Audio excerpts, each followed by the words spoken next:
problem of infrastructure is so wide. Anything you think, it actually touches infrastructure. Without touching infrastructure, nothing is possible.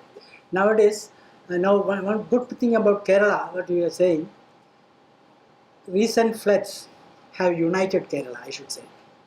Because we want some disaster to unite people. That is what has happened last time. See, the students, the ordinary people, the administrators, everybody stood together for fighting the damages of the recent floods. But we found that resilience is actually a restoration.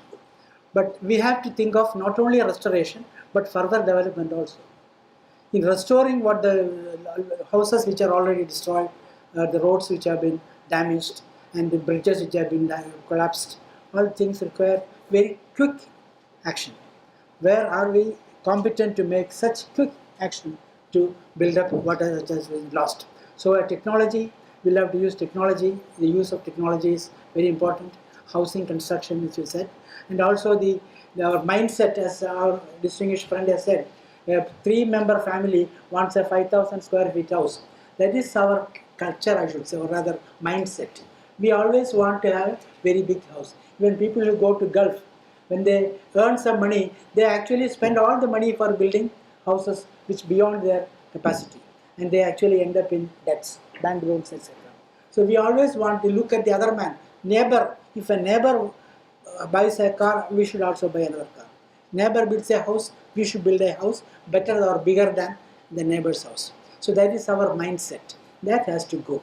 That is one thing about this housing. Then about use of materials, as rightly pointed out by our friend Saji, we always go to the conventional methods of building a house.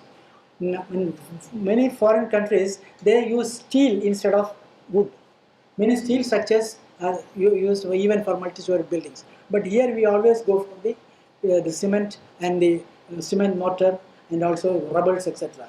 Now the building materials are in short, in especially rubble. We cannot quarry. The quarries, the law of the quarries, you know that we cannot mine the rock in the rubble.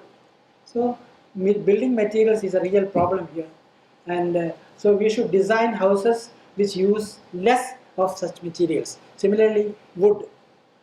We should be careful about sparing or preserving our wood resources. So all this mindset has to be changed. Then the other thing is, what I would like to mention is, energy is an aspect which of course he has already mentioned, but creating renewable energy, that will be our focus. Should focus on that also, renewable energy.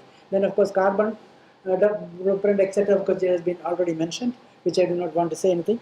But I only wish to say that the wastewater treatment and disposable, that also needs your attention. See, all multi-storied buildings are coming up, but there is no provision for treatment. So that point also has to be considered while designing new projects or plans for our future. So designing. Then water, we say that we have enough water, but drinking water is again short in many parts of the state. So that also is a real problem for us for further development.